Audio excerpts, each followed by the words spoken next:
Hello everyone, welcome back to visionary.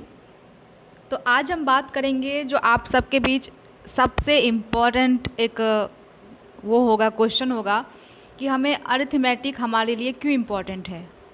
क्योंकि arithmetic से बहुत सारे लोग डरते हैं, इसको इग्नोर भी करना चाहते हैं लेकिन कर नहीं पाते हैं क्योंकि ये बहुत इम्पॉर्टेंट है। तो आज हम यही डिस्कस करेंगे कि ये क्यों इम्पॉर्टेंट है और इसको कैसे टैकल करना है।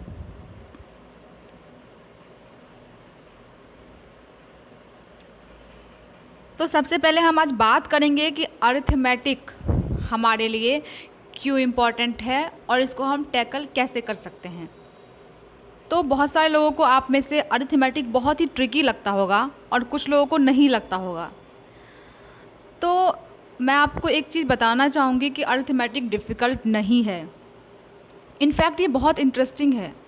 ये आपको डिफ़िकल्ट इसलिए लगता है क्योंकि आपने इस सेक्शन को कभी समझा ही नहीं, इसके बारे में आपको कभी क्लियर आइडिया मिला ही नहीं।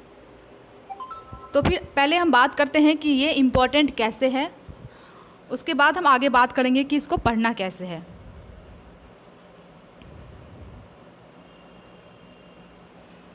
तो बात करते हैं कि प्री में इसका क्या रोल है। तो प्री में 8 से 10 क्वेश्चंस आपको अरिथमेटिक के मिल सकते हैं एग्ज़ाम में।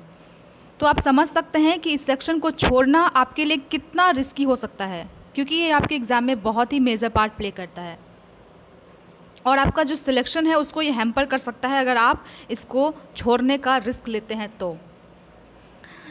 उसके बाद मेंस में तो ये समझिए कि ऑलमोस्ट ये मेंस में पूरा का पूरा ही रहता है, कुछ क्वेश्चंस को छोड़ दें तो, क्योंकि अरिथमेटिक बेस्ड आपको डीआई पूछे जाते हैं। अरिथमेटिक तो आपको पूछा ही जाता है। जो आपसे क्वांटिटी 1 क्वांटिटी 2 वाले क्वेश्चंस पूछे जाते हैं उसमें भी आपको अरिथमेटिक रहता है। ठीक है, तो आप इस सेक्शन को बिल्कुल भी इग्नोर नहीं कर सकते हैं। तो आज हम बात करते हैं कि इसको डिकोड कैसे करें, इस सेक्शन को कैसे पढ़ें और कहाँ से पढ़ें कि हमारे अंदर जो एक फियर बैठा हुआ है अरिथमेटिक को लेकर वह दूर हो जाए। तो पहले आपको एनालाइज करना होगा कि अरिथमेटिक के कौन कौन से चैप्टर से क्वेश्चंस आते हैं, उस हिसाब से आपको अपनी प्रायोरिटी सेट करनी होगी। तो कुछ इंपॉर्टेंट चैप्टर्स मैं आपको बताना चाहूँगी, जैसे कि time and work, partnership, time speed and distance, boat and stream, average, ages, pipe and cistern और प्रोबेबिलिटीज़। प्रोबेबिलिटी पे बेस्ड आपको कभी कभी 1-2 क्वेश्चंस भी मिल सकते हैं और कभी कभी आपको एक पूरा का पूरा डीआई ही इस पे बेस्ड मिल सकता है। तो ये क्वेश्चन ये जो टॉपिक है प्रोबेबिलिटी, ये काफ़ी अनप्रडिक्टेबल है, लेकिन आप इसको छोड़ने का रिस्क मत लीजिएगा। तो इन शॉर्ट आप कह सकते हैं कि सारे ही टॉपिक्स इंपॉर्टेंट हैं, बट हाँ, इन टॉपिक से क्वेश्चंस आते हैं तो ये इंपॉर्टेंट तो हैं।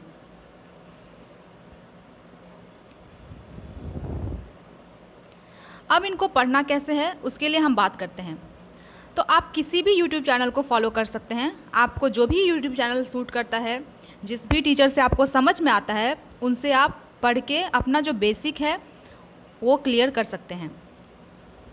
और एक इम्पॉर्टेंट बात का ध्यान रखिएगा कि YouTube चैनल सिर्फ आपको अपना बेसिक क्लियर करने के लिए ही फॉलो करना है।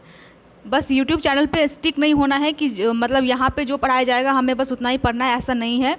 बस आप अपना वहाँ से बेसिक क्लियर कीजिए, उसके बाद उसको टाटा बाय बाय बोल दीजिए और स्विच कीजिए RS अग्रवाल पे। अब आप में से बहुत सारे लोग RS अग्रवाल को इग्नोर करते हैं क्योंकि ये बहुत ही इजी लेवल की बुक है, बहुत इजी है, लेकिन इसको इग्नोर मत कीजिए क्योंकि आपका जो बेस जब तक स्ट्रांग नहीं होगा तब तक आप हाई लेवल क्वेश्चंस पे जा ही नहीं सकते। तो ये आपका बेस बनाता है। इस बुक को कम से कम 2 बार सॉल्व कीजिए, कम से कम 2 बार तो करना ही चाहिए।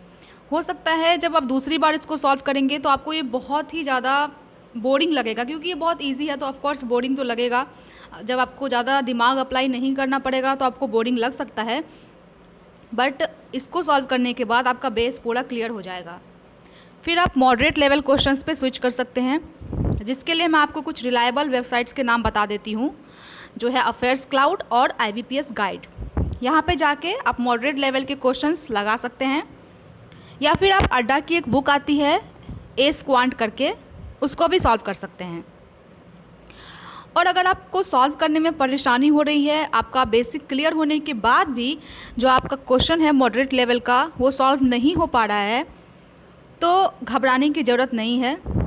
क्वेश्चंस तो आपको समझ में आ ही जाएंगे, क्योंकि जब आपका सब कुछ बेसिक से ही बनता है, हाई लेवल क्वेश्चंस भी बेसिक से ही बनते हैं, तो आपको क्वेश्चन तो समझ आ ही जाएगा। बट हो सकता है कि शुरू में आपको सॉल्व करने में थोड़ी परेशानी हो, तो घबराना नहीं है। आप सॉल्यूशन को देखिए, उस क्वेश्चन का जो भी सॉल्यूशन दिया हुआ है उसको देखिए और जानने की कोशिश कीजिए कि आप कहाँ लैग कर रहे थे, आपसे क्वेश्चन क्यों नहीं बन रहा था, आप कहाँ गलती कर रहे थे, उसको पूरा थॉरोली एनालाइज कीजिए। उसके बाद जब आप एक बार सॉल्यूशन देख लेते हैं, दोबारा आप खुद से उस क्वेश्चन को सॉल्व करने की कोशिश कीजिए। याद रखिए, इस बार आपको क्वेश्चन खुद सॉल्व करना है, बिना आंसर देखे हुए। और आप जब मॉडरेट लेवल के क्वेश्चंस आपका हो जाता है, उसके बाद आप कंप्लीटली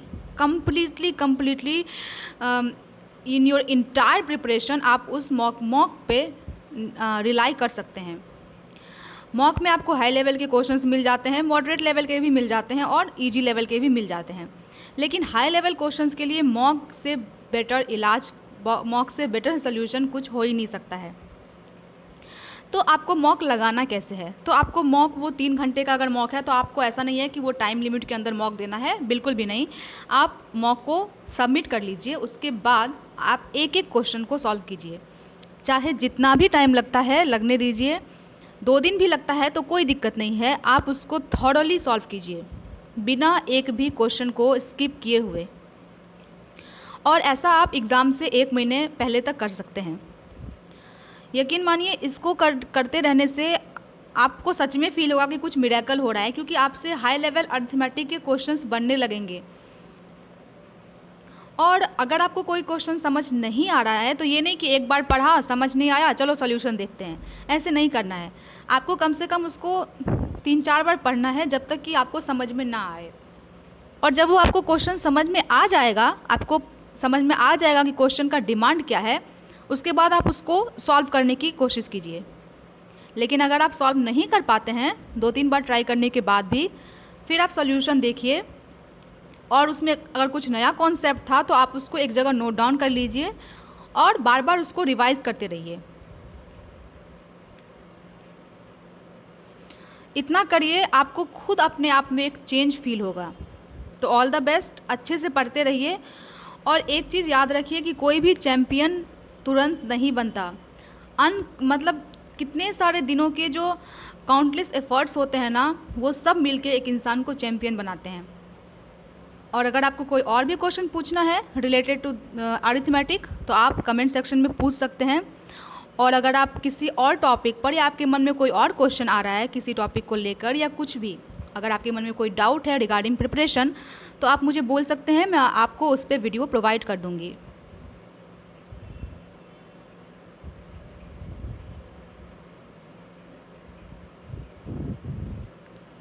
तो मैंने आपके लिए एक कोट रखा है, वो ये है कि तुम बस अपने आप से मत हारना, तुम बस अपने आप से मत हारना, फिर तुम्हें कोई नहीं हरा सकता। और ये सच है, आप इसको आजमा के देख सकते हैं, अपने प्रिपरेशन में ही इसको आजमा के देखिएगा।